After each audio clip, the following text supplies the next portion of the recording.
ओम अज्ञानतिमिरान्धस्य ज्ञानाञ्जनशलाकयः चक्षुरुन्मिलितं येन तस्मै श्रीगुरुवे नमः। हरे कृष्णा।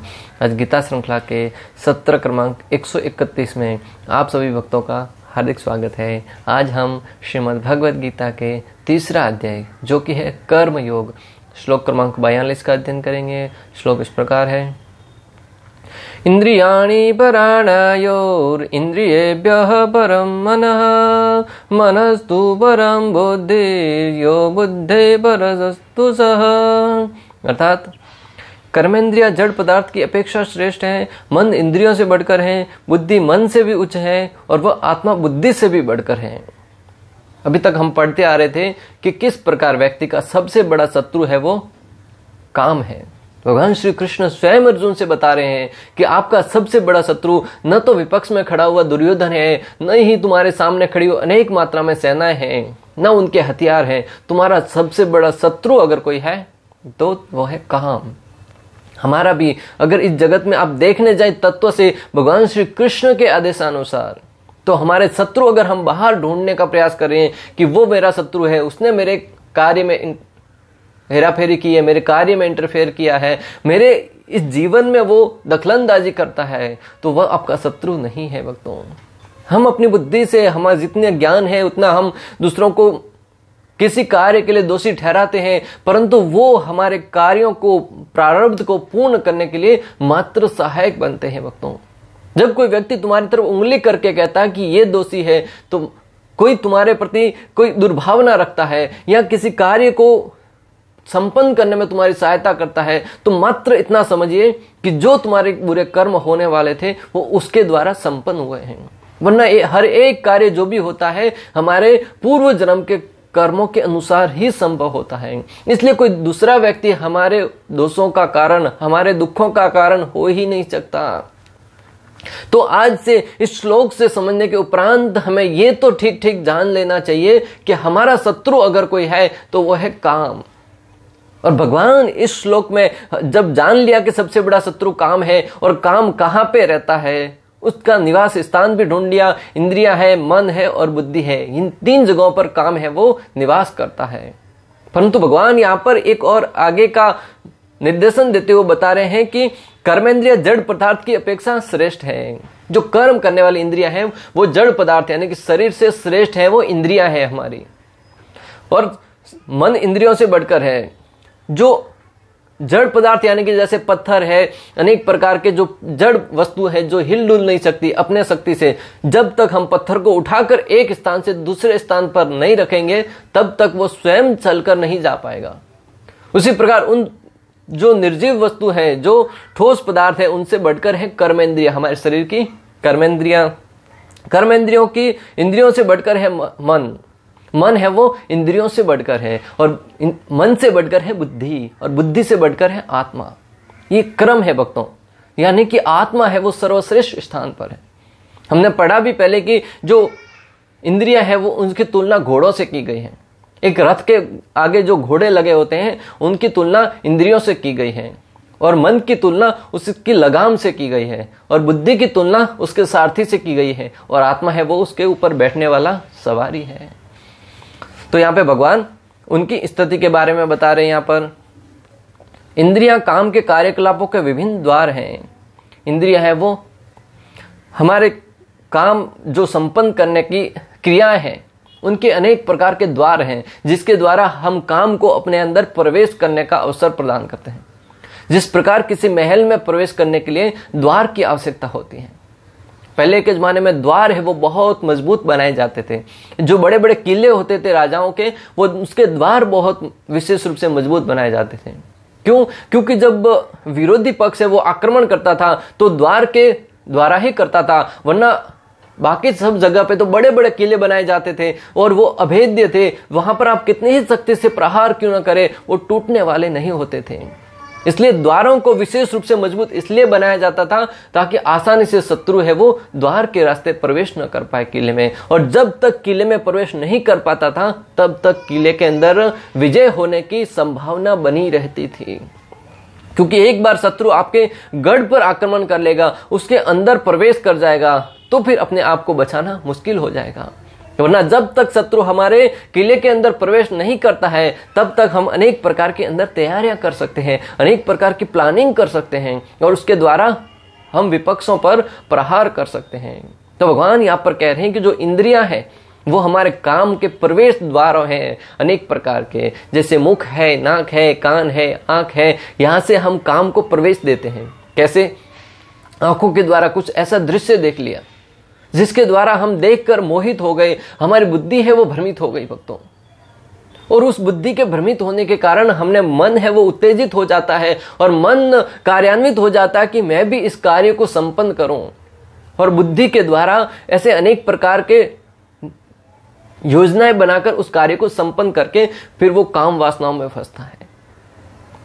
भक्तों, इस प्रकार जब हाथ है, जैसे स्पर्श इंद्रिया है हमारी, वो स्पर्श किसी वस्तु को स्पर्श करती है, वहां से उसको आनंद प्राप्त होता है और उस आनंद के कारण वो भी दूसरे काम को पूर्ण करने के लिए कार्यान्वित हो जाती है। हम मुख से, अपनी जीवा से जब स्वादिष्ट भोजन को, किसी ऐसे वस्तु का सेवन करते हैं जो विशेष रूप से सात्विक नहीं है, उसके द्वारा भी हमारे शरीर के अंदर काम है वो प्रवेश करता है।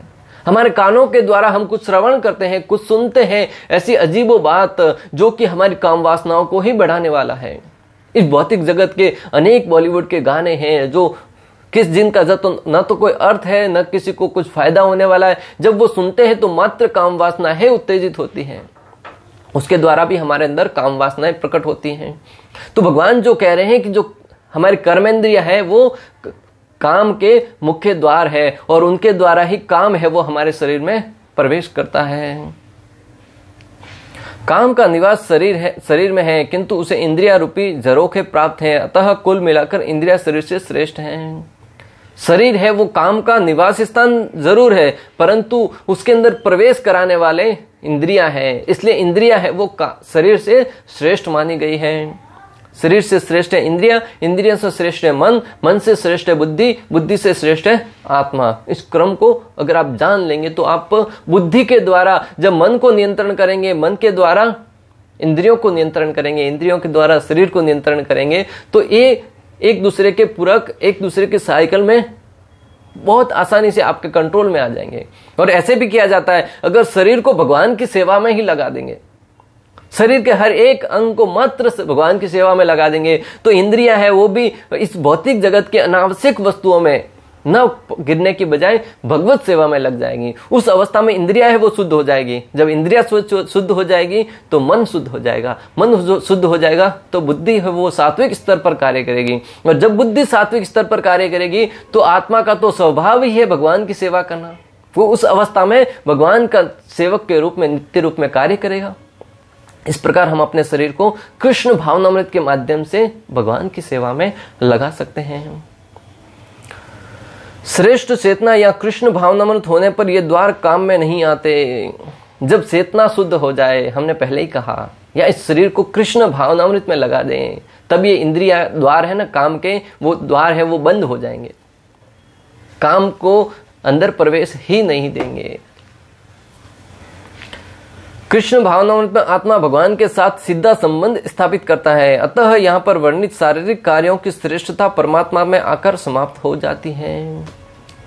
कृष्ण भावनामृत में जो आत्मा है वो सीधा संबंध उसका श्री कृष्ण के साथ जुड़ जाता है, और उस अवस्था में जब व्यक्ति आत्मा के पोषण के लिए श्री कृष्ण के नाम का जप करता है, श्री कृष्ण के नाम का गुणगान करता है, उस अवस्था में जब आत्मा पूर्ण शुद्ध बनी रहेगी तो हर एक कार्य है वो बहुत ही सुचारू रूप से संपन्न होएगा। और उस अवस्था में जो भी हमारा एक कार्य है वो भगवान की सेवा में आकर ही सम्मिलित हो जाता है। जिस प्रकार अनेक प्रकार की नदियां हैं वो रास्ते में अनेक प्रकार के बहाव से होकर गुजरती हैं, उन सब का अपना अपना महत्व होता है, हर एक नदी का अपना महत्व होता है, उसका वेग होता है, उसके अनेक प्रकार के गुजरने के रास्ते होते हैं, परंतु अनंत वह जब आकर समुद्र में मिल जाती है तब वो नदी का नामो निशान मिट जाता है और वो मात्र समुद्र का जल बन जाता है। कोई ऐसा नहीं कहता समुद्र में जाकर कि ये उस नदी का जल है, ये उस नदी का जल है। कभी कहते हो सुना है? जब समुद्र के पास जाते हैं तब हर एक व्यक्ति कहता है कि ये समुद्र का जल है। क्या मुंबई में किसी समुद्र के पास जाएंगे कहेंगे ये उस खाड़ी का जल है, ये उस खाड़ी का जल है, ये उस गटर के माध्यम से आने वाला जल है? ऐसा नहीं कहा जाता, क्योंकि जब वो जल समुद्र में मिल जाता है तो उसका समुद्र, उसका जो क्या बोलते हैं, उसके दर्शन है या उसका जो नाम है वो समुद्र के रूप में परिवर्तित हो जाता है। उसी प्रकार हमारा मन भी, हमारा जब विशेष रूप से आत्मा भगवान की सेवा में लग जाएगा, तब हर एक कार्य है वो भगवान की सेवा से संबंधित ही कार्य करेगा। फिर वो अपने इंद्रिय तुष्टि के लिए, फिर उस इंद्रियों का पृथक कुछ महत्व नहीं रह जाता। शारीरिक कर्म का अर्थ है इंद्रियों के कार्य, और इन इंद्रियों के अवरोध का अर्थ है सारे शारीरिक कार्यों का, कर्मों का अवरोध। शारीरिक कर्म का अर्थ है इंद्रियों के भोग का कार्य करना, और इंद्रियों के अवरोध का अर्थ है सारे शारीरिक कर्मों का अवरोध करना। और इंद्रियों का अवरोध करने का अर्थ है कि हमारे सारे भौतिक कार्य संपन्न कर रहे हैं उनका अवरोध करना, उनको बंद करना। भक्तों, बहुत ही गहन दोनों में थोड़ा सा भी अर्थ है, परंतु समझने वाली बात है कि जब हम अपने शारीरिक कर्मों को करते हुए संपन्न करते हुए प्रतीत होते हैं, तब हमारी इंद्रियां तुष्ट होती हैं। और जब हम शारीरिक कर्मों को करना बंद कर देते हैं, तो एक तरह से देखा जाए तो इंद्रियों के जो कार्य संपन्न कर रहे हैं उनको बंद करने के बराबर है। लेकिन चूंकि मन सक्रिय रहता है, अतः शरीर के मौन तथा स्थिर रहने पर भी मन कार्य करता रहता है। यथा स्वप्न के समय मन कार्यशील रहता है, किंतु मन के ऊपर भी बुद्धि की संकल्प शक्ति होती है, और बुद्धि के ऊपर आत्मा होता है।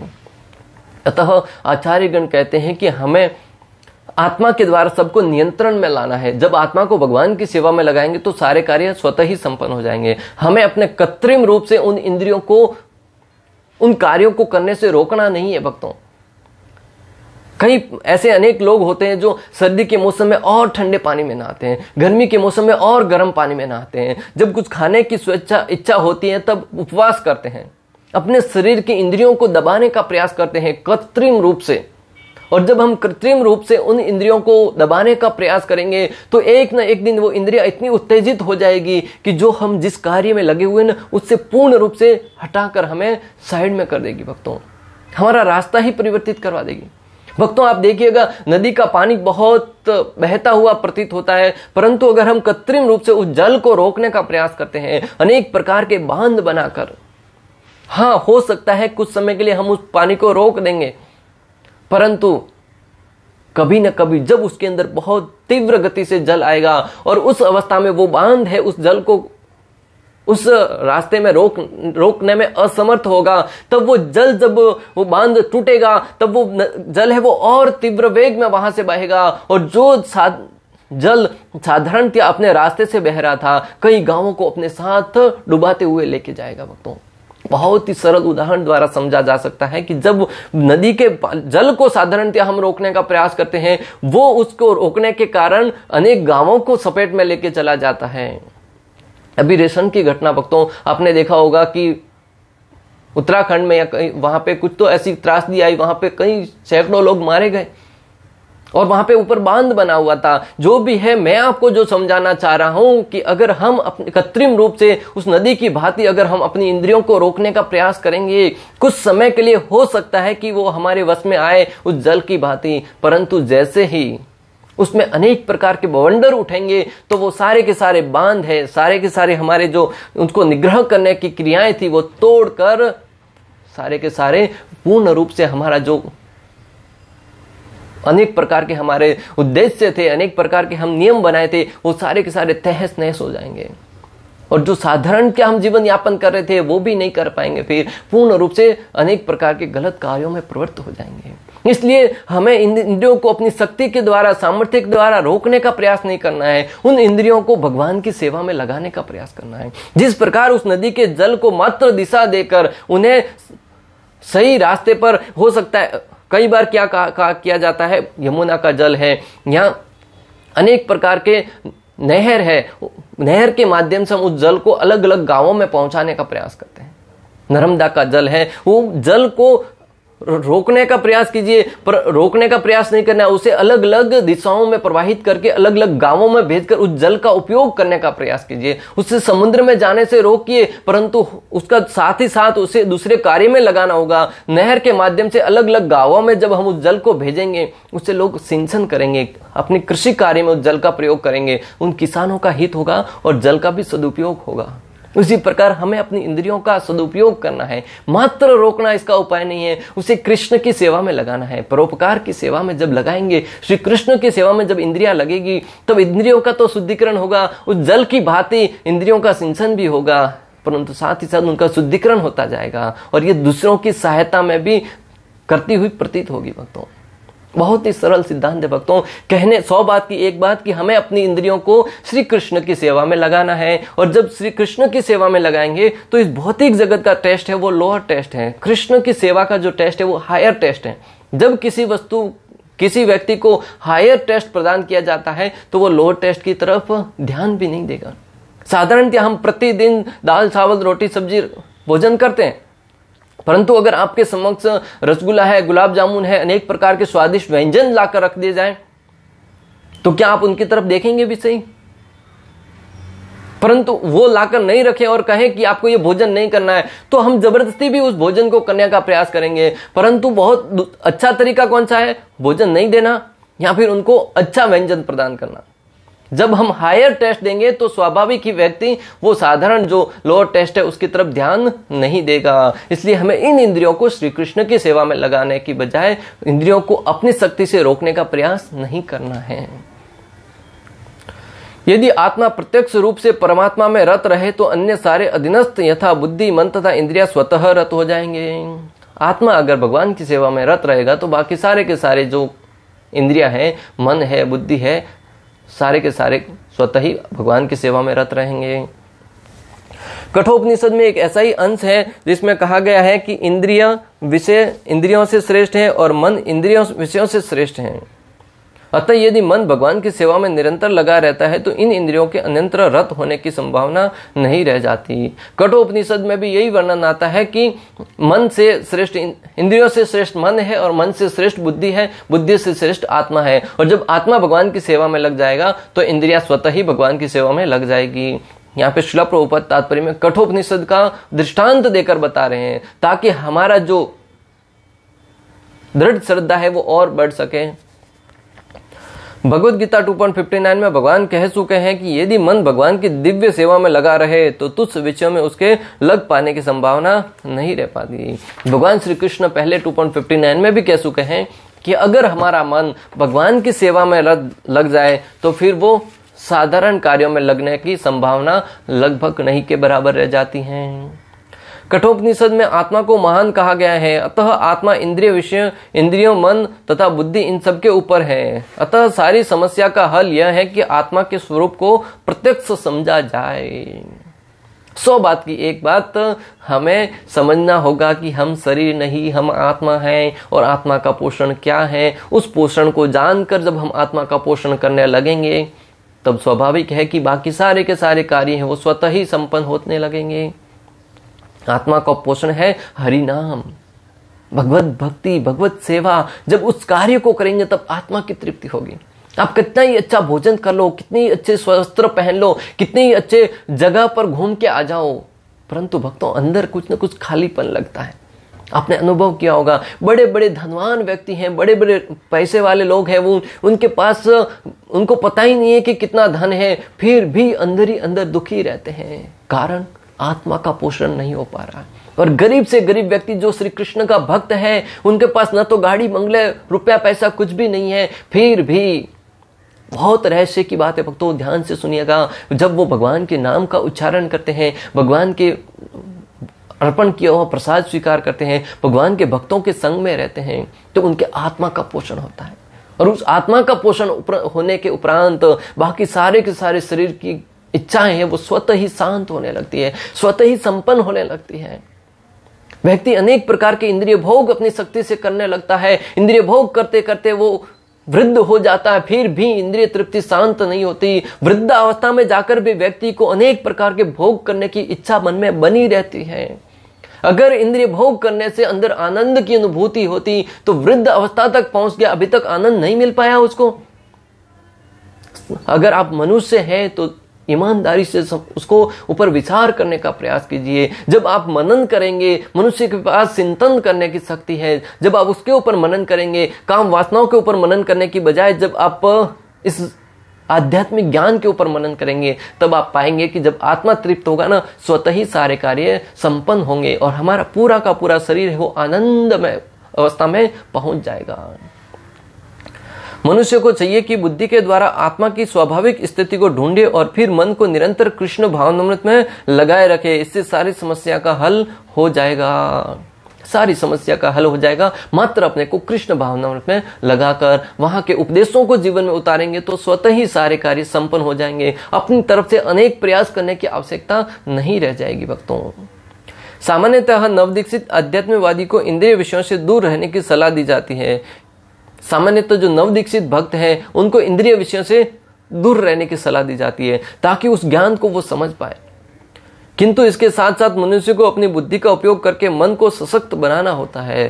किंतु साथ ही साथ हमें अपनी बुद्धि का प्रयोग करते हुए मन को सशक्त बनाना होता है। कई बार व्यक्ति जो भी कार्य देखा उसको करने के लिए लालयित हो जाता है। मन है वो ना नहीं कह पाता है। मन को ऐसा तैयार कीजिए, ऐसा ट्रेनिंग दीजिए कि वो गलत कार्य देखे तब ना कहने के लिए तैयार रहे, वरना अक्सर हर एक कार्य के लिए मन है वो हाँ कह देता है और हम करने के लिए भागे दौड़े चले जाते हैं। परंतु जो व्यक्ति चिंतन करेगा, जो ज्ञान की कसौटी पर कस कर मन को ट्रेनिंग देगा, वो व्यक्ति गलत कार्यों को करने से मना करता हुआ प्रतीत होगा। यदि कोई बुद्धिपूर्वक अपने मन को भगवान के शरणागत होकर कृष्ण भावनामृत में लगाता है तो मन स्वतः ही सशक्त हो जाएगा। कह तो दिया मन को सशक्त करना है, परंतु मन को सशक्त करने का उपाय क्या है? तो श्रील प्रभुपाद लिखते हैं कि जब हम कृष्ण भावनामृत द्वारा भक्ति करेंगे तो मन है वो स्वतः ही सशक्त हो जाएगा और हम गलत कार्यों को निर्णय लेने के लिए हमेशा श्रेष्ठ स्थिति में होंगे। भक्तों, यद्यपि इंद्रियां सर्प के समान अत्यंत बलिष्ठ होती हैं, किंतु ऐसा करने पर वे दंत विहीन सांपों के समान अशक्त हो जाएगी। हालांकि जो हमारी इंद्रियां हैं वो सांप की भांति बहुत मुलायम होती है, बहुत ही बलिष्ठ होती हैं। सांप है वो कितनी वेग से भागता है और किसी को काट दे तो तुरंत उसकी मृत्यु हो जाती है, इतना उसके अंदर जहर होता है। भक्तों, परंतु जब व्यक्ति भक्ति को अपना लेगा, कृष्ण भावनामृत में जीवन यापन करेगा, तो वो सर्प इंद्रिया वो सर्प की भांति काटेगी सही, परंतु वो उसका असर कैसा होगा? जिस सर्प के अंदर दांत ही नहीं है, वो जहर का जो दांत है वो निकाल देने के उपरांत सर्प को हम हाथ में पकड़ सकते हैं। अनेक जगह पर लोग सर्प को लेके घूमते हैं एक साथ में, उसको वो दांत है वो निकाला हुआ होता है। उस अवस्था में व्यक्ति को सर्प से डर नहीं लगता है। तो उसी प्रकार ये इंद्रियां है वो सर्प की भांति विषैली है। एक एक समय हमें उससे हमेशा सावधान रहना पड़ता है, कभी भी काट लेगी हमारे दुख है वो उत्पन्न हो जाएंगे। सर्प के काटने से व्यक्ति की मृत्यु तक हो जाती है। इस इंद्रियों के सर्प रूपी इंद्रियों के काटने से हम इस भव बंधन में और एक बार गिर सकते हैं, दूसरे निस योनि में प्रवेश कर सकते हैं। परंतु जब भक्ति अपना लेंगे तो वो सर्प विषैले हैं, वो दंत विहीन सर्प की भांति प्रतीत होंगे। यद्यपि आत्मा बुद्धि मन तथा इंद्रियों का भी स्वामी है, तो भी जब तक इसे कृष्ण की संगति द्वारा कृष्ण भावनामृत में सुदृढ़ नहीं कर लिया जाता, तब तक चलायमान मन के कारण नीचे गिरने की पूरी पूरी संभावना बनी रहती है। यद्यपि आत्मा है बुद्धि मन तथा इंद्रियों से श्रेष्ठ है, परंतु जब तक उसे हम श्री कृष्ण की सेवा में नहीं लगाएंगे, इस चलायमान मन के द्वारा उसको नीचे गिरने की संभावना बनी रहेगी। इसलिए 100 बात की एक बात हमें यह समझना है कि आत्मा को श्री कृष्ण की सेवा में लगाएं और सारी की सारी इंद्रियों को भगवत सेवा में लगाने का एकमात्र जरिया है कृष्ण भावनामृत में जीवन यापन करना, भक्ति कार्य करते हुए अपने जीवन को यापन करना। इस प्रकार श्लोक क्रमांक 42 का भक्ति वेदांत तात्पर्य पूर्ण हुआ। अंत तक हमारे साथ बने रहने के लिए आप सभी का हृदयपूर्वक प्रेम पूर्वक बहुत बहुत धन्यवाद। श्रील प्रभुपाद की जय। श्री श्री राधा गोपीनाथ भगवान की जय। श्रीमद् भगवद गीता की जय। हरे कृष्णा कृष्ण कृष्ण हरे हरे, हरे राम राम राम